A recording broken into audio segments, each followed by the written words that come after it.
This is a course on youth, their potential, and the challenges that they face. First thing we want to look at is how we need to understand the family constellation. Within by family constellation, how the families are being constructed. As you know, none of us lives life alone. Those who tried are foredoomed to be disintegrated as human beings. The family is the basic unit of growth and experience. It is the place where people experience fulfillment or failure. It is also the basic of illness and health. The family is constantly changing and always strives for accommodation. With a change in family pattern, the bond of love and loyalty may be fortified or weakened. It is apparent that children experience both love and hate toward their parents and, if I may say, from their family constellation. The manner in which parents characteristically show their love for one another and for their children is of utmost significance in determining the emotional climate of the family. The pastoral counselor needs to understand family dynamics to effectively counsel the adolescent. He or she needs to comprehend the dynamic processes of emotional integration of the individual into his family world, the internal organization of individual personality, and its historical development. So let us now turn our attention to understand the struggles that adolescents face in this life. One of the struggles, or the first one, is inferiority feelings of inferiority. The normal condition of all people, because it's not just for them to experience inferiority. The source of all human striving, inferiority. That's what a feeling of inferiority. That's what it is. The second one is compensation, which is a motivation to overcome inferiority, to strive for higher levels of development. Also, we talked about the inferiority complex. This has to do with people who have a poor opinion of themselves and feel helpless and unable to cope with the demands of life. And also there is what is known as the superiority complex, which is a condition that develops when a person overcompensates for normal inferiority feelings. Striving for superiority is a fundamental fact of life. It is the urge toward perfection or completion that motivates each of us. All human being has an ultimate goal, a final state of being, and a need to move toward it. This is called fictional finalism. The idea that there is an imagined or a potential goal that guides our behavior. This leads to a lifestyle, a unique character structure or a pattern of personal behaviors and characteristics by which each of us strives for perfection. Basic styles of life include the dominant, getting, avoiding, and socially useful types. That's what we find on the aspect of what we call fictional finalism. There is also one of the struggles that the youngsters, the adolescents face is what we call identity confusion. Identity confusion is associated with distress about long-term life goals, relationships, values, etc. It's not a mental disorder. It is a relational element. There is also a post-pubertal display symptoms that are more similar to those seen in adults. And they are frequently accompanied by other disorders such as anxiety, oppositional defiant disorders, what we call ODD, conduct disorder, substance abuse, eating disorders, or attention deficit disorders, or it can be attention higher deficit disorder, ADHD. Many of these depressed adolescents struggle with social issues and social functioning that is so critical with this age group. So those youngsters also have school difficulties, social skill deficits, prominent suicidal thoughts, and attempts are frequently observed. We know that. We work with so many young people where we talk all the time about suicidal ideation. These adolescents are often feel rejected.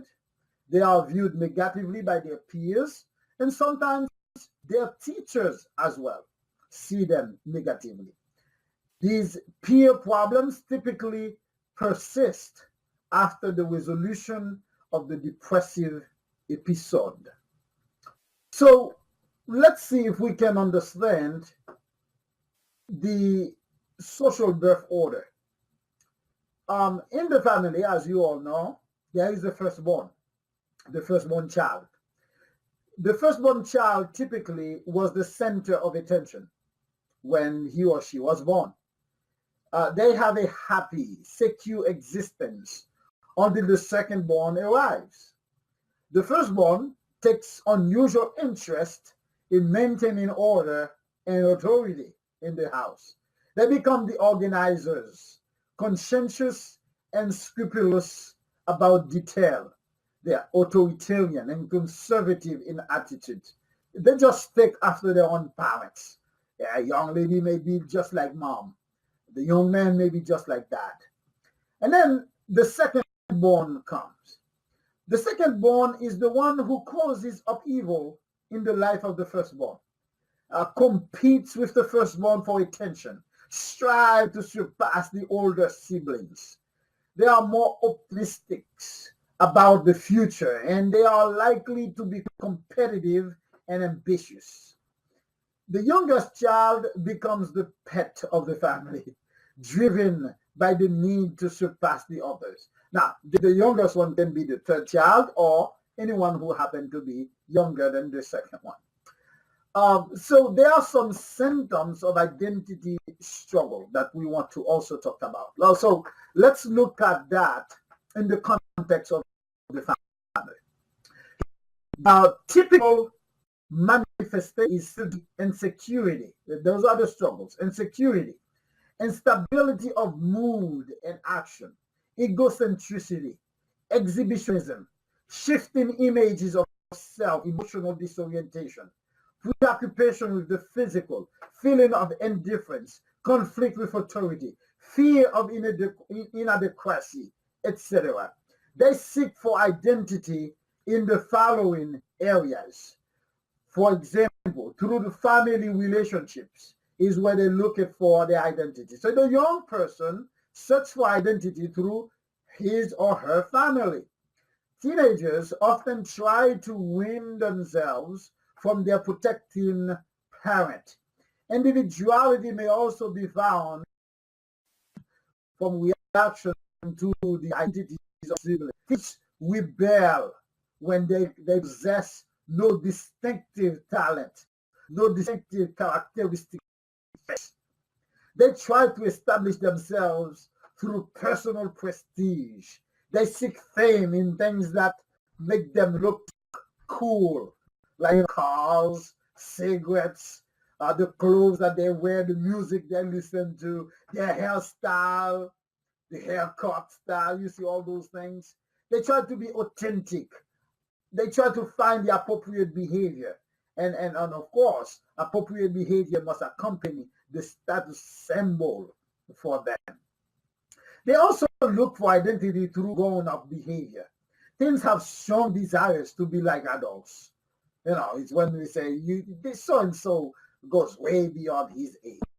Because maturity is not always visible. Teens often resort to behavior that is symbolic of adulthood. The most common is pleasure of smoking, or um, what we call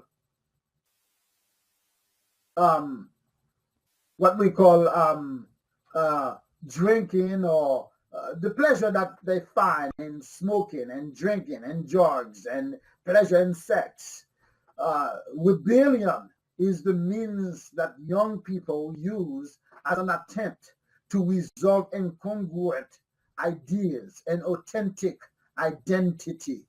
Rebellion results from a desire to be unique.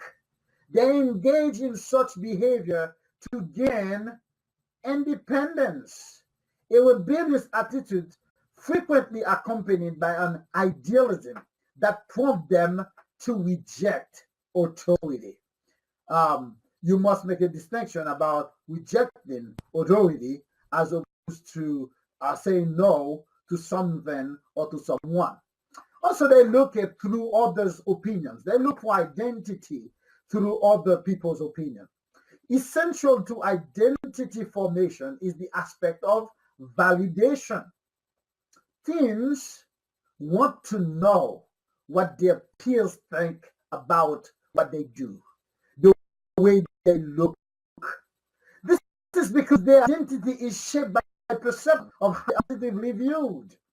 That's the reason we gotta always be careful, those of us who work with youth, that we don't try to minimize certain aspects where the child is trying to show himself or herself as pretty, handsome, those kind of things, or smart. When they are aware of their weaknesses, they're vulnerable. Adolescents may become remarkably intolerant and even cruel as they exclude others on the basis of minor aspects such as codes. Like they may look at somebody and they say, well, that's not cute, or I look better, or I do better, I can dribble the ball better. They're looking for something to take pride of. Eric Erickson sees the cliquishness of adolescents as a defense mechanism against identity confusion. That is, when they create little cliques, when they have their friends, the kind of people who resemble them, well, when they do that, it's a way for them to avoid identity confusion. So let's answer this question. Why do adolescents struggle with identity?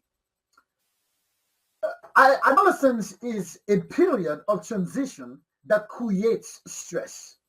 Identity is a thing that is ingrained in relationship that leads to gaining knowledge about oneself, creates security and a sense of belonging. They struggle because of their physical change.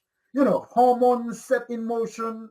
Their sexual change also cause them to struggle because new behaviors, new thoughts, characteristic shapes. They struggle because of their social change as well. There is a dominance and subservient, the clash of civilization, as I call it, which is when two people want to occupy the same position at the same time under the same condition, which is a clash of civilization. Religious change also is one of the reasons adolescents struggle with identity. The crisis of belief. That is, my mother believes this, my dad believes this, but what do I believe? You see, there is also they struggle because of moral change. What ought I do? What ought I to do? According to who says I'm supposed to do this or that. So that's why adolescents struggles with the question of identity. Now let's answer another question. How adolescents deal with life stressors when they have problems, which is something that we all know about. When kids have problems, what do they do? Well, hold them in. That's what they do. And they do so, they hold their problems in, and they do so through sublimation. Sublimation is the idea of transforming the unwanted feelings through actions that are more socially acceptable. They disguise their feelings by being active. That's one of the things that you will see on kids who are hyperactive. It's sometimes the behavior is a way to get attention or to hide from something that they don't want to see. In classroom, we experience that a lot with young kids. When they have a behavior, they are acting up. Well, we know why they're acting up. They're acting up because there might be something that they find socially unacceptable, and they're trying to disguise it. Though emotional, they also do it through emotional insulation, which is to keep potential pain at bay. They suppress all feelings of pain. They also deal with stressors by intellectualizing it. They're interpreting life stressors cognitively. They try to provide an explanation for why what happened to them happened. They do it as well through what we know as repression, which is the idea of pushing back the thoughts, the feelings out of awareness. So they just don't want to feel what they are experiencing at this time. They also sometimes act them out. They express the feelings through impulses. That's when they become violent. Object relation. Object relation is what is known as displacement, transferring the feelings to a more neutral object. There is also regression. That's another way they do it. They try to deal with the life stressor, which is regression is retreating to another earlier period in life. You see this young kid and crying all the time because they want you to feel pity for them. Or there is also the other way they can deal with it is projection. The idea of projection is shifting the blame, is make another person or other thing responsible for their failures. There is also what is known as denial, refusing to accept reality for what it is, or avoidance, refusal to address the issues, and so they try to evade it. So how do we go then about understanding why the adolescents struggle? So why do adolescents struggle? Adolescents struggle because of anger. Physical signs of anger is rapid talking. So you will see them talk fast, they raise their voice, they're shaking, trembling, isolation, less successful or more impulsive. Anger is so common during adolescence that many people believe its absence of maladaptive sign. At home, they fight their siblings, they fight their parents. There is also stress. The kids also feel a lot of stress. Stress in general, in adolescents, they experience, stress in general is when the adolescents experience stress, when the demands placed on them exceed the resources they have available to meet those demands. So that's why they are stressed, because they don't have enough resources to deal with so much things that is required of them. There is also negative experiences in life. A turbulent family life can reduce one's overall sense of well-being. So to continue to understand this element of why the adolescents struggle, usually it is due to traumatic events such as rape, a natural disaster, may develop post-traumatic stress disorder on the youngster. There is the increasing level of stress can be overtly hostility through verbal, physical aggression, threats of separation and divorce from parents, severe spousal denigration, criticism or blame. All these things may lead to depression because my definition of where does depression come from, I think that depression is relational. I think depression is something that is caused due to dysfunctional relationship. So depression is one of the major causes why people become fragile. This is when you hear psychologists and perhaps your doctor talks about a diagnosis known as depressive disorder. Okay? Why is it a disorder? Because things are abnormal. One of the things that I also need to underline with regard to why adolescents struggle, it's not just the traumatic event. In the aspect of trauma, think about displacement. Displacement is very important. It is something that sometimes parents really don't pay attention to. They just decide that they don't like the state, or their job moves them to places and they move on to go to a better job, a better school for the kids, better this, better that. Now, I'm not against that, but all I'm saying is this. Sometimes these movements, these things, they create struggle for adolescents. Because remember, in the displacement, there is also separation. They are separating with their community, with their friends in school, things that they know the most. They are basically separating from them. So that's one of the reasons adolescents struggle. Other thing that we know, mania often affects thinking. The child becomes manic. It's a manic disorder, judgment, and social behaviors in ways that cause serious problems and embarrassment.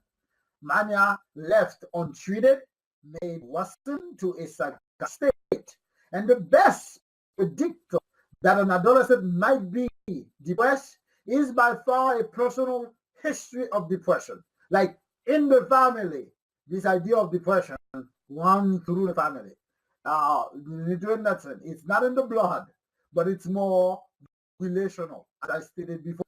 So when mom is depressed, and most likely her depression will affect or influence the other person who is next to her. Dad is depressed, well, the depression that mom suffers will affect the other members of the family. So depression can be a source of impairment, creates a lack of social skills. Depression may also be because by childhood adversities. What I meant to say is that depression may come because of childhood adversities. Children who suffers a lot, whether it's rejection or anything like that. A child's perception of childhood is far more shaping than the realities. A child who felt no love in childhood had a traumatic childhood event, even if there was no single trauma in their life. They still may experience trauma, okay, because of lack of love. They are unpredictable and at times very embarrassing. So now let's talk about mood episodes. These episodes refer to a period of time when someone feels abnormally happy or sad. These mood episodes are not diagnosable as separate entities, but serve as the building blocks rather, for identifying a credible diagnostic disorder. There are 4 types of episodes. We talk about major depressive, manic disorder. We talk about hypomanic disorder. Okay, so when we talk about those mood episodes, it can be major, it can be manic, it can be mixed, or it can be hypomanic. For a period of 2 weeks, the individual feels depressed, cannot enjoy life, has problem with eating and sleeping, guilt, loss of energy, trouble concentrating, thoughts of death, which is suicidal. There are some other associated features like panic attack, separation anxiety, sexual functioning, substance abuse, suicide, irritability, withdrawal. So depressed children are more likely to be rejected by peers. They are perceived as less likable and have more negative social behaviors than their peers. The question is, how to help? How do we come to their rescue? Well, the first we need to do is to explore the dominant childhood phobia. That is the feelings of hurt that was ignored, or inadequate positive or negative feelings that may or may not have had an effect on the adolescent. So you need to go back on the history of development of the child. Secondly, we need to look at dominant adult phobias, which are extremely frustrating because other people's perspectives, there is no visible real basis for what the person seems to be fearing about. And the other thing we need to look at is for unrealistic fear of failure, rejection, or insignificance, or uncover the dominant emotional need. When the person say, well, no one ever loved me, or I can't do anything right. So you see the person experiencing a certain kind of fear and you just don't know why. There's also failure, which means three very different things to people. Can mean three very different things for people. Fear of failure could mean loss of favored position, feeling of personal inadequacy because of poor performance, or fear of not being respected as an adult. Okay, so as a young person, as an adolescent, um, also no emotional healthy human beings wants to fail. You need to know that. But there is different. Uh, but that is different from having a dominant phobia in the area of failure. Dominant phobia is often tied to the emotional mask. Your emotional need is, in one word, answer the why question. Why do I feel this way? Why did this happen to me? Or why do I have to do this? So dominant emotional need is the focus of decisions, okay? Basis of listening, one which one judges relationships to or from. One chooses to join a group because of their dominant emotional need, or reevaluate a crisis, or success and disappointment. You evaluate all those things on the basis of that. So, how adolescents try to meet some of their needs? How do they do that? When kids have problems or when they have needs, how do they try to meet it? Adolescents abuse substances to meet their needs, such as drugs, alcohol, tobacco, for varied and complicated reasons, and they pay significant price for it too. We know that. Hospitals and emergency departments tell us that they have a record of countless amount of damage to health and substance abuse, and it's linked to physical trauma as well. There is also the feeling of the finding of effective treatment for this youngster, because whatever he seems to be suffering from, they just cannot find the right dose for this person. So it's important as well that we understand and we talk about the effect of abused substance. Abused substances produce intoxication, and it also alter judgment, perception, attention, or physical control. That's when you see the language is slurred. You see the person is talking la da da. Yeah, man, like I don't know, things like that. There is also withdrawal, an effect caused by secession. They're no longer part of the group. They don't want to be friends with anybody. There is reduction in the amount of the substance use. May also cause a range of symptoms. Sometimes when they don't use the same amount of drugs that they used to use before, that may also cause other problems. Okay, so anxiety, seizures, or even hallucination. So it shares many of the same toxic effects as cocaine, heart attacks, dangerously high blood pressure, and stroke. Drug overdose may also cause death. So people who use tobacco cite many reasons for using it. They said that it is for pleasure, it improves performance, vigilance, relief of depression, curbing hunger, and it's weight loss. So they tell us many things that happen as the effect of substance abuse. So a little of one of the things that you also need to know is different drugs that exist out there. If you work with young people, you need to know this. These are more popular club drugs, they call them. Ecstasy, which is also called MDMA, or you can get the reverse, they call Adam. They have STD.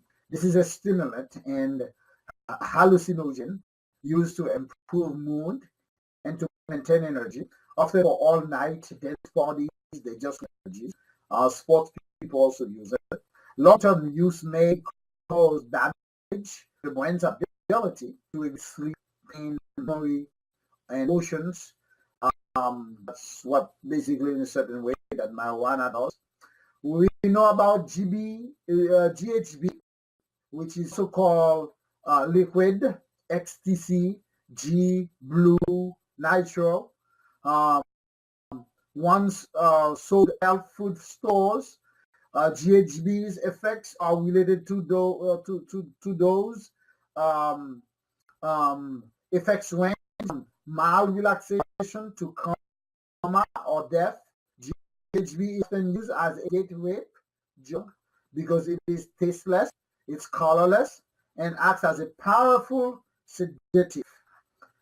We also have LSD and hallucinogenic mushrooms. It can cause hallucination, numbness, nausea, and heart rate.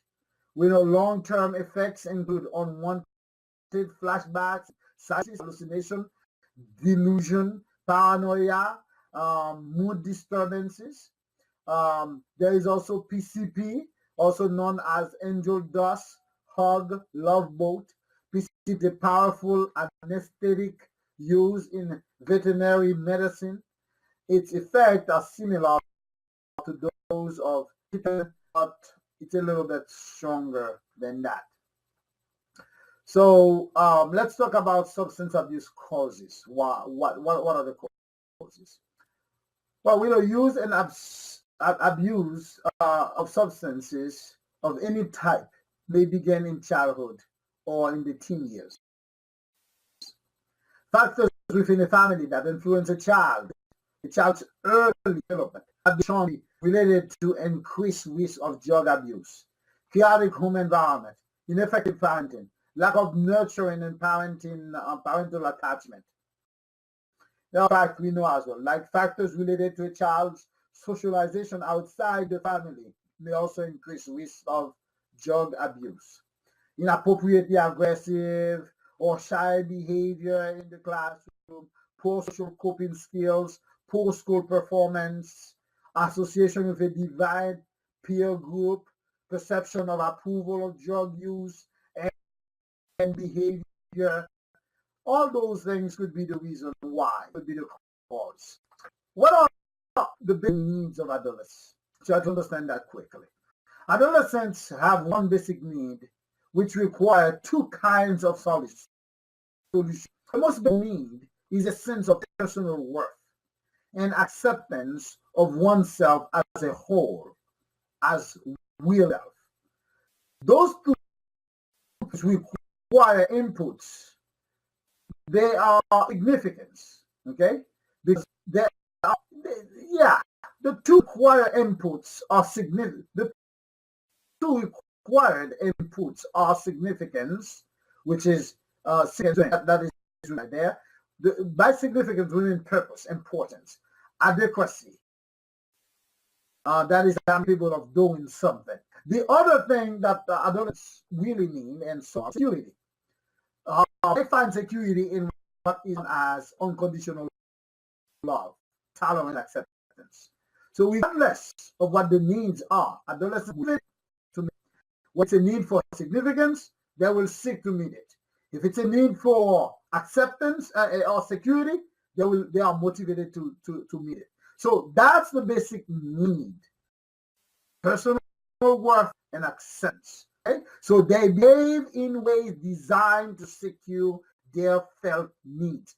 That's the reason I argue that children and adolescents, they do not misbehave. What we call misbehavior sometimes, things that we criticize from youth, those things, many of them, they are qualities that exist in the corporate world as great skill for success. Like risk taking, someone who's very outgoing and behavior like have a sense of pride All those are things that we think people that skills to succeed in the corporate world. So basically, what they have is this behavior, rather they behave in ways to meet their needs. Okay? So their sense of needs develop their sense of determination toward the pursuit of their felt needs. So when the desired goals are not reached, they may turn to a host of behaviors like alcohol, sex, money, violence, etc. Often these things designed to compensate gratification. Whatever they're looking for, they can find it, so they turn these things in order to find it. So when you approach as a pastoral counselor, as a youth leader, you need to use several techniques to address the issues of individual adolescent with a goal to emphasize their social dimension or the social dimension that he or she is trying to how these needs may create a mental problem for the youngster. Mental disorder involves not only traumatic intrastic, but also trouble interpersonal relationships and even strong societal pressures. They just don't know what to do themselves. But with all that we just said, we need now to turn attention on how to counsel adolescents. When we have them, what do we do? Well, the method to counsel adolescents that I really encourage, and it comes from Freud, is psychodynamic, what we call association. Free association is a process in which a patient gives one in account of wishes, sensation, and mental images as they occur. They tell you what's going on, how they see life. The patient is encouraged, or the youth is encouraged to reveal in association. You encourage them to reveal every of feeling, no matter personal, painful, seemingly unimportant. In this approach, you as the youth counselor, as the pastoral counselor, you will learn as much as possible about the adolescent situation and difficulties. Call it stories. Find out what is the story. Find out the history of the adolescent family background, the context of their life, how they live their life. You need to know those. So in this aspect, you will discover as well what we call basic needs and what the adolescent had. Those are the things I'm going to tell you in the aspect of basic needs. During the counseling session, observe resistance at some level, inability or unwillingness for the adolescent to discuss certain ideas, the desired experience. So look at those things, because remember the basic needs, okay? And then look at those things, and then you say to yourself, these are the things that you need to look for. Look for their inability, their unwillingness to share. Okay? Also, look for repression. Okay? Repression. An act by which the patient or the youth prevents a threatening thought from emerging into formation. That is when he or she masks an unacceptable emotion by focusing on the opposite, often in an exaggerated way. Then he or she may reproject the issue at the external world, and rather than to themselves, they want to do the projection. Okay?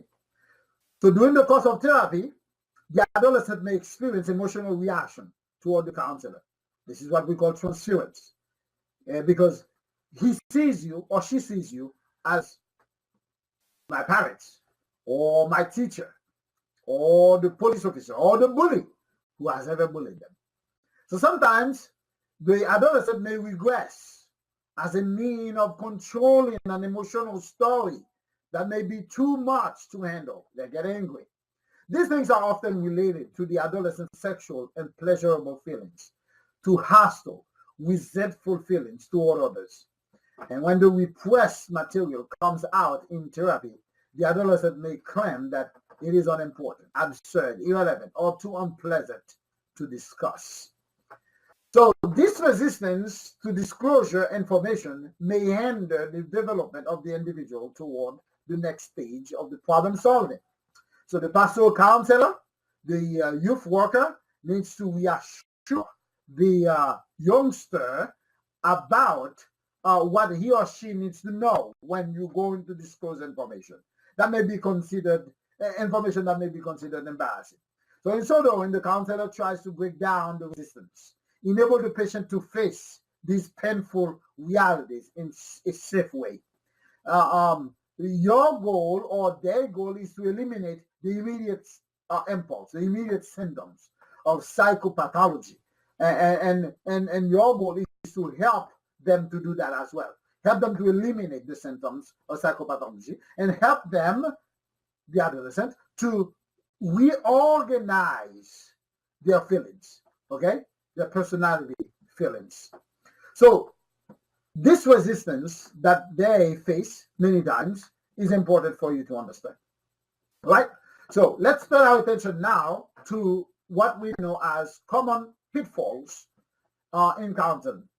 Now, this is about the counselor. Most of the time, these kind of things really happen to counselors. The first one is listening. In the session, the counselor will work to examine empathy. Empathy is to understand things from the perspective of the youngster, not to put yourself in their shoes. I don't know if you can do that, but you can understand things from the child perspective, from the youth perspective, which is a form of emotional knowing, the experiencing of knowing another's feeling. Intuition is also important. How does he comprehend the issue at hand?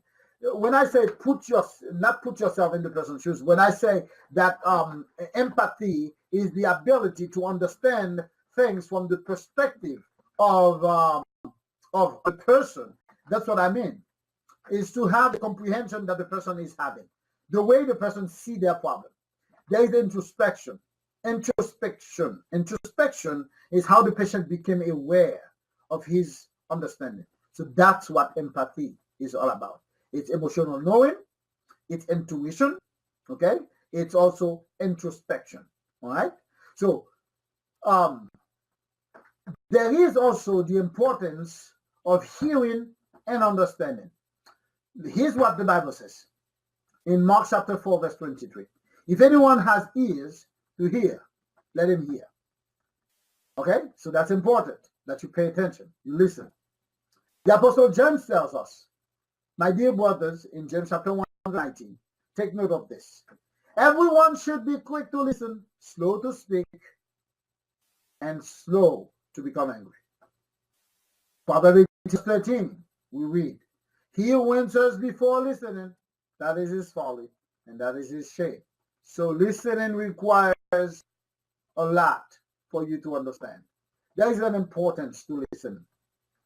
Listening, the importance really listening is important, and listening requires reflection. What is reflection? Unspoken message is communicated when one engages in effective listening. Because as you are doing this, you're basically communicating some other things. You're saying to the person who is listening to you, whom you are listening to, by being quiet, pay attention to the person. You're saying you are important. I respect you. I want to understand what you are saying. You have the resources. You have the wisdom to find your own solution. Keep talking. You make sense. Of course, yes, you make sense. It implies the idea of acceptance. That is, you accept the person, not approval. That's not what acceptance is. Acceptance is not approval. Acceptance is saying that you say that this is painful. I agree with you that it is painful. I agree that according to you, it is painful. It is simply implies the idea that I take what you say at face value. So you say it hurts, I agree it hurts. Okay? Now, active listening also helps you with clarification. Clarification serves two basic purposes: to gather additional information, to help explore an issue or more thoroughly, to discover whether or not there is a greater issue. That's what clarification does. You ask a person to clarify. You ask a person to say what. So what you mean is that. That's how you speak. You say, what I'm hearing you saying is that it is a way for you to help the person to clarify things for you. Active listening is the act by which the counselor mirrors the client's internal process, thoughts, insights, and feelings. Active listening implies the idea of you unearth hidden feelings. It takes away the fear of feeling embarrassing.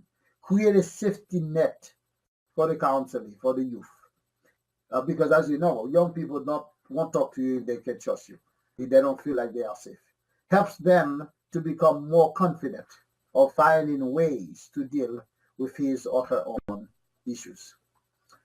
So there are some roadblocks that we need to pay attention to as well, things that prevent you from being a good listener. Roadblocks are a series of necessary behavior that often takes place during the counseling session. We call it checkout. This is when the counselor checked out.